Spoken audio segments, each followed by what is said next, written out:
예, 우리의 하루는 잠에서 깨면서 시작을 합니다. 또 일과를 하고 또 집에서 쉬다가 잠이 들면서 이제 하루를 마치는데요. 이스라엘의 하루는 우리가 좀 정반대입니다. 예, 아침이 아니고 이제 저녁에 하루를 시작합니다. 그래서 창세기 1장을 보면 천지 창조할 때 저녁이 되고 아침이 되니 이렇게 말씀하죠. 예. 그러니까 이스라엘 하루는 해가 지는 시간에 시작을 해서 해가 뜨고 해가 질 때 하루가 맞춰집니다. 이렇게 표현할 수가 있습니다. 이것을 우리는 일을 하고 안식을 하죠. 근데 이스라엘은 안식하고 일을 합니다. 여기서 안식을 먼저 한다는 건 되게 중요한 의미를 가지고 있습니다. 우리가 잠을 자는 동안은 우리가 활동을 하지 않죠. 우리가 아무것도 하지 않는다는 것은 하나님께 철저히 의존한다는 의미를 가지고 있습니다. 사실 우리가 자는 동안 되게 무방비 상태에 있잖아요. 그래서 도둑이 우리가 잘 때 이렇게 침입하죠. 제가 어린 시절에 저희 집에 도둑이 이렇게 들어온 적이 있습니다. 가족이 자는 동안 쌀을 훔쳐갔습니다. 지금 생각하면 이해가 되지 않습니다. 왜 그 많은 것 중에 왜 쌀을 훔쳐갔을까? 근데 제가 어린 시절에는 쌀 도둑이 좀 있었습니다. 그래서 아마 쌀이 그래도 팔기에 좋았던 것 같습니다. 근데 그 도둑이 저희 집에 들어와서 쌀을 훔쳐가기 위해서는 쉽게 말하면 가족이 제가 자고 있는 데를 지나가야 됐거든요. 저는 몰랐습니다. 그 정도로 깊이 잠들어 있었고 나중에 이제 알게 된 거죠. 도둑이 들어왔구나. 그리고 제가 자고 있는 그 옆에를 지나갔구나를 알게 됐습니다. 완전 무방비 상태였죠. 그래서 뭐 쌀이 없어진 것보다도 그래도 가족이 안전하게 그래도 사고 없이 지나간 것을 되게 감사했습니다. 우리가 이게 자는 동안 우리는 사실 아무것도 할 수 없고 완전 무방비 상태이죠. 잠자는 시간은 어떻게 보면 되게 무력한 시간이고 아무것도 할 수 없는 시간입니다. 그런데 하나님께서는 일하는 시간이죠. 근데 구원도 이러한 삶의 리듬과 되게 비슷합니다. 우리는 아무것도 하지 않은 채 노력도 없이 구원을 받았습니다. 그렇죠? 우리 일상도 마찬가지죠. 이스라엘의 시간으로 따지면 아무것도 하지 않고 하나님은 일하심으로 또 하루가 시작이 되는 거죠. 그러나 우리가 구원받은 이후에는 또 하나님의 자녀답게 살아야 되지 않습니까? 똑같이 하루에서 우리가 잠을 자고 나서 또 우리는 또 남은 하루를 또 열심히 살아갑니다. 오늘 본문을 보시면 다윗이 잠을 자고 또 잠에서 깰 때 이런 삶의 또 영적인 리듬을 잘 이해했던 것 같습니다. 오늘 다윗은 잠에서 깨어서 이제 기도를 시작하는데요. 이 잠에서 깨어서 기도를 시작한다는 것은 바로 이 원리를 아는 것이죠. 내가 하나님의 은혜로 하루를 시작했다가 잠에서 깨어서 이제 또 남은 하루를 보낸다는 걸 아는 것입니다. 그래서 잠에서 깨서 기도한다는 것은 바로 이런 하나님의 은혜를 알 때 가능한 영적인 리듬입니다. 오늘 3절 말씀을 보니까 여호와의 아침에 주께서 나의 소리를 들으시리니 아침에 내가 주께 기도하고 바라리이다. 여기 지금 아침에 기도한다는 표현이 나오죠. 그래서 이 시편을 이제 아침 기도라고 얘기를 합니다. 시편은 3편부터 계속 그 고난의 상황 속에서 고백된 시들입니다. 5편도 지금 다윗이 고난의 상황 속에 있었습니다. 하나님께서 붙드셔서 잠을 잤고 또 눈을 뜨자마자 현실의 문제가 다가오겠죠. 시편 기자는 그 자신의 문제를 하나님 앞에 기도로 올려드립니다. 1절을 보시니까 나의 심정을 헤아려 주십시오라는 표현이 있는데 이 심정이라는 말이 이제 한숨, 탄식을 의미하는 의미입니다. 그러니까 세번역을 보니까 주님 나의 기도에 귀를 기울여 주십시오. 나의 신음소리를 들어주십시오. 다윗은 지금 한숨밖에 나오지 않는 자신의 삶의 현실을 지금 하나님께 기도로 올려드립니다. 이 고난의 배경에는 악인이 있습니다. 다윗은 지금 악인을 로 인한 이 고통 때문에 지금 하나님께 호소를 하고 있는데, 오늘 말씀을 쭉 보시면 이 악인에 대한 묘사가 계속 등장합니다. 하나님께서 악인을 미워하시고 악인을 심판하실 것이다, 이러한 확신을 가지고 다윗이 지금 하나님께 호소를 합니다. 그러면서 다윗이 이 고난의 상황 속에서 하나님께서 나의 기도를 들으시고 내가 주께 기도합니다라는 그런 표현을 이제 반복해서 합니다. 뭔가 이 기도를 반복한다는 것은, 여러분, 우리가 기도할 때 뭔가 반복한다는 것은 거기에는 절박함과 간절함이 묻어 있는 것이죠. 그럴 때 우리는 자꾸 그 기도를 반복해서 하게 됩니다. 2절, 3절을 같이 보겠습니다. 우리 같이 한번 읽어볼까요? 나의 왕, 나의 하나님이여, 내가 부르짖는 소리를 들으소서. 내가 주께 기도하나이다. 여호와여, 아침에 주께서 나의 소리를 들으시리니 아침에 내가 주께 기도하고 바라리이다. 여기 보면 거의 비슷한 표현을 지금 반복해서 지금 고백하고 있습니다. 근데 특이한 게 있습니다. 지금 2절에서 이 기도한다라는 표현은 일반적으로 간구를 의미하는 단어인데, 이 3절에서 기도한다는 이 표현은 보통 기도에서는 안 쓰는 단어입니다. 그러면 이 단어가 성경에서 어디에서 쓰고 있는지를 한번 보겠습니다. 출애굽기 40장 4절 말씀을 보니까, 또 상을 들여놓고 그 위에 물품을 진설하고 등잔대를 들여놓아 불을 켜고, 지금 어떤 배경이냐면 성수에서 상 위에 전설병, 떡을 배열해서 배치해 놓습니다. 제사를 지내기 위해서. 이 떡을 배열하다는 단어에서 이 단어를 사용했습니다. 이게 기도한다는 같은 단어거든요.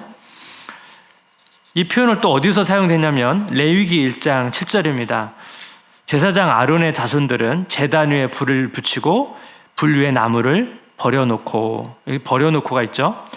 제단에서 불을 피워서 재물을 태우죠. 오늘 불을 피우기 위해서, 불을 피우려면 어떻게 해요? 단 위에 이제 나무를 이렇게 정렬한 다음에 불을 붙여서 태우지 않습니까? 이때 나무를 여기서 버려놓고 했는데 나무를 정렬해 놓고, 이런 의미입니다. 이때 이제 이 단어를 썼습니다. 이 단어가 제사와 관련된 본문에서 지금 사용될 때는 계속 뭔가를 정렬한다는 의미로 이 단어가 사용되었습니다. 그러니까 하나님 앞에서 제사에 필요한 무엇인가를 잘 정렬해 놓는 것처럼, 지금 다윗은 하나님 앞에 뭐예요? 자신의 기도 제목을 잘 정렬해 놓습니다. 하나님께서 잘 준비된 어떤 제물을 받으시는 것처럼, 하나님, 저의 이 기도를 받아주시옵소서라는 의미로 이 단어를 쓴 것입니다. 왜 다윗이 이 표현을 이렇게 썼는지 여러분 이해가 되십니까? 하나님께서 잘 드려진 제사, 잘 준비된 제사를 하나님께서 받으시는 것처럼, 하나님, 제가 그렇게 지금 이 기도 제목을 하나님께 드리니까 하나님, 저희 기도를 받아주시옵소서. 다윗은 굉장히 절박한 마음으로 나의 기도를 들으시는 하나님께서 나의 기도를 받아주시고 나의 기도에 응답해 주도록 그렇게 그런 마음을 표현함으로 지금 이 표현을 사용하고 있는 것입니다. 근데 여러분, 놀라운 것은 다윗이 이렇게 자신의 기도 제목을 하나님 앞에 착 올려드린 다음에 그것으로 끝나지가 않습니다. 보통 우리도 기도를 이렇게 생각하잖아요. 우리에게 필요한 기도 제목들을 하나님께 올려드리는 것. 근데 지금 다윗은 기도를 그렇게 보지 않고 더 많은 기도의 의미를 담고 있는데, 그 중에 두 가지만 오늘 좀 살펴보려고 합니다. 첫 번째는 뭐냐? 기도란 무엇인가? 기도하고 하나님의 반응을 기다리는 것이다. 기도하고 하나님의 반응을 기다리는 것이다. 다윗이 2절에서는 그냥 기도한다라는 표현으로 마무리가 되는데, 3절을 보시면 기도한다는 다음에 또 다른 단어를 덧붙입니다. 3절 보겠습니다. 여호와여, 아침에 주께서 나의 소리를 들으시리니 아침에 내가 주께 기도하고 바라리이다. 여기 보면 바란다는 단어가 있죠. 이 바란다는 단어가 무슨 의미인가? 이 본문에서 이 단어의 의미를 좀 더 이해하기 위해서 이 시편에서 이 단어가 어떻게 쓰였는지를 같이 보겠습니다. 시편 66편 7절, 여기 한번 같이 읽겠습니다. 시작. 그가 그의 능력으로 영원히 다스리시며 그의 눈으로 나라들을 살피시나니 거역하는 자들은 교만하지 말지어다. 여기 보면 살피다라는 단어입니다. 예. 하나님께서 하나님의 눈으로 나라들을 살피신다 할 때 이 단어를 썼습니다. 그 다윗은 지금 기도하고 바란다는 건 뭐냐면 자신이 하나님께 기도 제목 올려드렸잖아요. 그리고 하나님께서 어떻게 반응하시는지를 자기가 살피겠다는 것이죠. 좀 더 이해를 좀 쉽게 돕기 위해서 우리가 올림픽에 이런 양궁 선수가 활을 탁 쏘면 어떻게 됩니까? 관역에 꽂히죠. 그럼 양궁 선수는 관역이 어디에 꽂히는지를 잘 보죠. 그렇죠? 골프 같은 경우는 골프 스윙을 하면 치고 나서 어떻게 합니까? 그 볼이 어디에 뜨는지를 확인하죠. 그러니까 기본적으로 지금 기도한 것에 대해서 어떻게 반응하는지를 지금 유심히 살피면서 본다는 의미를 여기서 쓰고 있습니다. 하나님께서 우리를 살피시는 것처럼 우리도 하나님께서 어떻게 우리에게 반응하시는지를 살핀다는 것이죠. 그래서 그리스도인들은 하나님께 기도한 후에 하나님이 어떻게 반응하는지를 살펴야 됩니다. 이런 의미에서 기도는 하나님의 생각과 마음을 따라가는 것이라고 할 수 있습니다. 하나님께서 어떻게 우리 기도에 반응하는지를 유심히 살핌을 통해서 우리는 하나님의 마음과 생각을 알 수가 있습니다. 그러니까 단지 내 기도가 응답됐냐 안 됐냐에 초점이 있는 것이 아니고 기도 응답을 통해서 하나님의 마음과 하나님의 생각을 읽는 것입니다. 이것이 되게 중요하죠. 어쩌면 우리는 주로 응답에만 포커스가 있다면 우리는 기도를 통해서 하나님의 마음과 생각을 읽고 하나님이 뭘 원하시는지를 찾는 것, 이것이 되게 기도에 중요한 초점이 있다는 것입니다. 근데 우리 기도 생활을 이렇게 돌아보면요, 우리는 이렇게 하나님의 반응에 이렇게 잘 주목하지 않는 경우가 많습니다. 왜냐하면 우리는 대부분 우리가 기도한 많은 내용을 다 잊어버리고 있습니다. 지금까지 여러분 기도한 내용들이 얼마나 많겠습니까? 초신자가 아니라면 여러분이 만약 기도한 내용, 지금까지 기도한 내용을 여러분 다 어디에다 책에 기록한다고 해보십시오. 두꺼운 책이나 어떤 분들은 거의 세계 문화 점직에 해당되는 정도의 그런 많은 기도를 여러분 하셨을 것입니다. 근데 우리는 대부분 우리가 한 기도의 내용을 대부분 다 잊어버리고 내가 어떤 기도를 했는지조차 잘 기억하지 못합니다. 여기는 현실적인 어려움이 좀 있습니다. 기도할 게 많습니다. 다락방에 가면 다락방 지체를 위해서 기도해야 되고, 또 봉사부서에 가면 또 봉사부서에 있는 지체들 놓고 기도하고, 그렇죠? 훈련을 받으면 또 훈련생들이 꽤 많지 않습니까? 또 훈련생들 놓고 같이 기도해야 되고, 또 아는 분들, 또 친구들 이렇게 모여보면 기도할 사람들이 많습니다. 또 그 외에 나라를 위한 기도 제목, 가족을 위한 기도, 자녀, 배우자, 친척, 친구. 그래서 너무 많다 보니까 우리가 기억을 다 못하니까 우리는 주로 어떻게 합니까? 요즘은 출력해서 뽑아서 그걸 이제 읽어가면서 기도를 합니다. 저도 기도 제목이 너무 많아서 거의 파일 안에 이렇게 있습니다. 근데 이 기도 제목을 이렇게 체계적으로 정리는 저도 못합니다. 너무 많기 때문에. 저는 이 기도하고 어떻게 하나님께 반응하시는지를 잘 살피는 가장 좋은 방법은 기도 노트를 쓰는 것이라고 생각합니다. 저도 지금은 기도 노트를 쓰지 않는데요. 제가 예전에는 기도 노트를 썼습니다. 그냥 이렇게 바인더에 아무것도 쓰여지지 않은 종이에 간단합니다. 기도 날짜, 기도 내용, 응답 날짜, 응답 내용 이렇게 칸을 넣어가지고 기도 제목들을 쓰는 것입니다. 그리고 새로운 기도 제목이 있다면 추가하면 되는 거고요. 이렇게 이제 보충해 가는 거죠.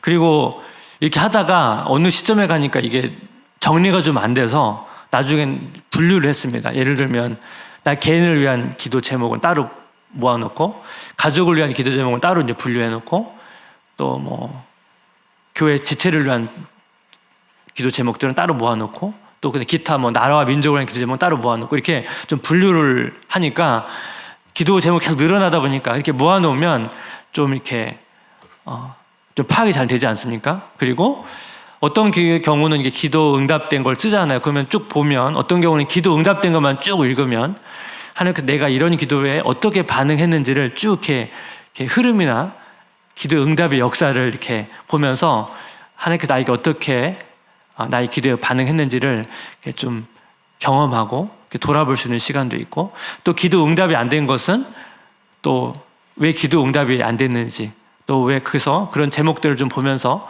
그러면서 기도 제목을 바꾸기도 하고요. 또 기도 응답이 안 된 것을 계속적으로 기도하는 거죠. 이러면서 하나님이 나에게 어떻게 반응하는지를 좀 더 이런 기도 노트를 쓰면 살필 수가 있습니다. 그렇지 않으면 사실 우리는 그냥 생각나는 대로 기도하고 또 잊어버리면 기도 안 하고, 그래서 실제적으로 어떻게 반응했는지를 우리는 사실 대부분 잘 모르고 그냥 잊으면서 이렇게 지나가는 경우가 많다는 것입니다. 저는 이것이 기도하고 바란다는 의미에 있어서 어떻게 보면 오늘날에 좀 적용이 되지 않을까 좀 생각이 듭니다. 기도 응답은 사실 기도 제목마다 되게 다양합니다. 어떤 기도 제목은 신속하게 응답되기도 하고, 어떤 기도 제목은 오랜 시간 기도해도 기도 응답이 안 될 때도 있고요. 사실 이런 부분에 있어서는 우리가 알지 못하죠. 그리고 오랜 기도를 하더라도 기도 응답이 되지 않은 경우에는 사실 많은 인내심이 필요합니다. 특히 고난의 때는 되게 힘들 수 있겠죠. 근데 다윗이 더딘 이런 기도의 응답을 어떻게 기다리면서 기다리고 있을까? 여기 또 하나 중요한 포인트가 하나 더 있습니다. 기도란 무엇인가? 기도는 하나님과의 교제 속에서 기쁨을 배가시키는 것이다. 우리가 시편 말씀을 통해서 고난의 상황 가운데 이 기쁨을 쟁취하는 게 얼마나 중요한지를 다루었는데, 본문에서 지금 한 걸음 더 나아갑니다. 단순히 그냥 기뻐하는 정도가 아니고 기쁨을 배가시킵니다. 11절이 되게 중요한데요. 11절을 한번 같이 읽겠습니다. 중요한 구절, 기뻐한다는 표현이 어떻게 변화되고 있는지를 보겠습니다. 같이 읽겠습니다. 시작. 그러나 주께 피하는 모든 사람은 다 기뻐하며 주의 도로 말미암아 영원히 기뻐 외치고 주의 이름을 사랑하는 자들은 주를 즐거워하리이다. 여기 보시면 기뻐하던 단어가 3번 정도 쓰였는데, 첫 번째는 뭡니까? 기뻐하며. 그 다음 표현은 기뻐 외치죠. 그 다음 마지막 단어가 사실 즐거워하리다 한데, 이 번역이 약간은 좀 너무 밋밋하게 번역을 했습니다. 이 단어가 가지고 있는 단어의 뉘앙스는 뭐냐면, 더 어떻게 이 단어의 의미를 살리면 기뻐 뛴다는 의미입니다. 그럼 잘 보세요. 처음엔 기뻐했습니다. 그 다음에 어떻게 기뻐 외쳤죠? 그 다음에 어떻게 기뻐 뛰죠? 지금 다윗이 지금 기도하면서 기쁨이 있었어요. 근데 이 기쁨이 어떻게 시간이 갈수록 기뻐 외치고 기뻐 뛰고 갈수록 이 기쁨이 증폭되면서 충만해지면서 어떤 다윗의 마음 가운데 더 역동적인 이런 반응들이 나오는 것을 우리가 볼 수가 있습니다. 다윗은 지금 고난의 문제가 해결되지 않았는데, 지금 다윗은 지금 계속 지금 기쁨이 충만함을 강조하면서 이야기하고 있습니다. 오늘 표현에서 보면 주께 피하는 모든 사람은 이렇게 말했기 때문에 이것이 어떤 주께 피하는 모든 사람들을 향한 권명이긴 하지만, 이 다윗의 이 표현 속에는 이것이 체험적인 자신의 경험적인 고백인 것을 우리는 알 수가 있습니다. 상황은 바뀐 게 없는데 그리스도인들은 그 안에서 이 기쁨을 배가시킬 수가 있습니다. 이런 기쁨의 배가는 그리스도인들이 가지는 특권입니다.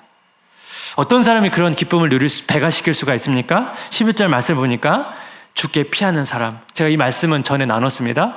하나님 품으로 달려가는 사람, 자기의 모든 삶의 문제를 하나님께 전적으로 의탄하는 그 사람이 이런 기쁨을 배가시킬 수 있다고 말하고 있습니다. 그래서 우리는 이 하나님과의 교제 속에서 이것을 놓고 기도를 해야 됩니다. 우리가 기뻐하는 것으로 만족하는 게 아니고 더 기쁨을 더 내 마음 가운데 더 충만하게 끌어올릴 수 있고, 또 하나님께서 그런 기쁨들을 주신다는 것에 대해서 우리는 기대와 소망을 가지고 또 그것을 위해서 기도해야 되는 것입니다. 우리가 상상하지 못했던 내가 정말로 좋아하고 존경하는 분과 여러분 식사하는 그런 초대를 받았다고 여러분 생각해 보십시오. 그럼 여러분 그 기다리면서 얼마나 설레고 기쁘겠습니까? 기도는 그것과 비교할 수 없는 삼위 하나님께서 우리를 이렇게 초대하신 것입니다. 삼위 하나님이 서로 교제하고 있는데 우리를 같이 이야기하자고 우리를 부르신 것입니다. 그만큼 이 기도라고 하는 것은 놀라운 것입니다. 사실은 우리가 사실 기도의 자리에 나갈 때 늘 그냥 또 습관적으로 나갈 수 있겠지만 보이지 않는 영적인 세계 속에서는 우리가 지금 그 사람이 하나님의 그 교제 가운데 초대되어서 삼위 하나님과의 대화 속에 우리가 같이 참여하면서 교제를 나누는 것입니다. 이것이 기도인 것입니다. 그러니까 그 삼위 하나님의 교제 속에서 우리는 기쁨을 맛보는 것이죠. 고든 스미스라는 목사님이 이 기쁨을 배가시키는 것에 대한 얘기를 했는데 제가 천천히 읽어드리겠습니다. 우리는 기뻐하는 사람이 되기를 선택한다. 나이가 들매 따라 기뻐할 수 있는 능력을 키우겠다고 결단한다. 삶에 대해, 정부에 대해, 자녀에 대해, 하나님에 대해 냉소적인 불만에 가득한 노인이 되지 않을 것이다. 우리는 날마다 부활하고 승천하신 그리스도를 믿는 믿음 가운데 자람으로써 기쁨의 능력을 키우겠다고 결단한다. 그리고 이를 위해 감사만큼 중요한 것은 없다. 거룩한 사람들은 감사하는 사람들이다. 감사만큼 하나님의 기쁨을 아는 우리의 능력을 확장해 주는 것은 없다. 여기 봅니까? 기쁨의 능력을 키우겠다고 결단하면서 뭘 얘기하죠? 예. 날마다 부활하고 승천하신 그리스도를 믿는 믿음 가운데 자람으로. 예. 제가 아까 삼위 하나님과의 교제에 초대된다고 말씀드렸죠. 그 삼위 하나님의 초대 가운데 뭐예요? 바로 예수 그리스도.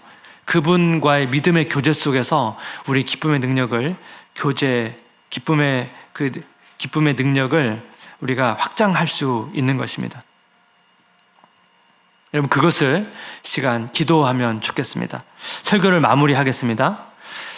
여러분 하루의 삶을 너무 일로 다 채우지 마십시오. 우리가 일하고 남는 시간에 안식하는 게 아니고 우리는 안식하고 남는 시간에 일하는 존재입니다. 그래야 우리가 일 중독이나 때로는 번아웃에서 우리가 좀 벗어날 수가 있습니다. 삶의 여백을 두시고 일이라고 하는 것은 하나님께서 우리를 보호해 주시고 우리에게 안식 주심에 대한 감사로서의 반응이 우리가 하는 일인 것입니다. 하나님께 나의 간구를 이렇게 올려드리고 하나님께서 어떻게 반응하시는지 여러분 주목해 보십시오. 그리고 이 과정에서 우리는 하나님의 마음과 생각을 깊이 알 수 있습니다. 그리고 이 과정에서 기다리는 동안 우리는 하나님의 기쁨으로 더 충만해질 것입니다. 이 은혜를 구하고 누리시는 성도님 되시기를 주님의 이름으로 기도하고 축복합니다.